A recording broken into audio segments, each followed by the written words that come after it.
గతంలో స్టార్టింగ్ 1952 నుండి ఒక రకంగా జమిలీ ఎన్నికలు అన్నట్టే కదా! దేశమంతా ఒకటేసారి ఎన్నికలు జరిగాయి కదా! మరి అప్పుడు సాధ్యమైనప్పుడు ఇప్పుడెందుకు సాధ్యం కాదు? ఇప్పుడు కూడా సాధ్యమే. కాకపోతే ప్రాంతీయ పార్టీల అస్తిత్వాన్ని దెబ్బకొట్టే జమిలీ ఎన్నికల విధానం ఉంటది. అంతే తేడా తప్ప జమిలీ ఎన్నికలు చేయడం వల్ల దేశానికి పెద్ద ఒరిగే నష్టం లేదు. కొంత లాభమే జరుగుతది తప్ప నష్టమేం జరగదు. ఎందుకంటే గతంలో మనం చూసుకుంటూ వచ్చాము. ఎన్నికల ఖర్చులు 52 నుండి తక్కువుండే. ఎప్పుడైతే మధ్యలో మధ్యలో ఎన్నికలు వివిధ రాష్ట్రాలల్ల రాష్ట్ర ప్రభుత్వాలను పడగొట్టడము, లేదంటే కేంద్ర ప్రభుత్వము ఇంకొక పార్టీ రావడము, అధికార పార్టీకి కాకుండా ప్రతిపక్ష పార్టీలు రాష్ట్రాలలో అధికారం రావడం, ఇట్లాంటి పరిస్థితులలో రాష్ట్ర ప్రభుత్వాలు కూలిపోయినాయి. సో, ఆ క్రమంలో ఖర్చు పెరిగింది బాగా.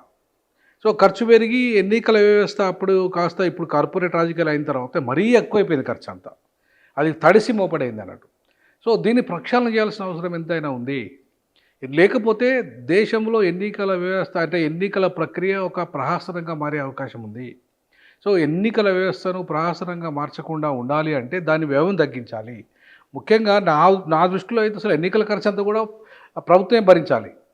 ఎన్నికల మొత్తం అభ్యర్థుల ఖర్చు కూడా.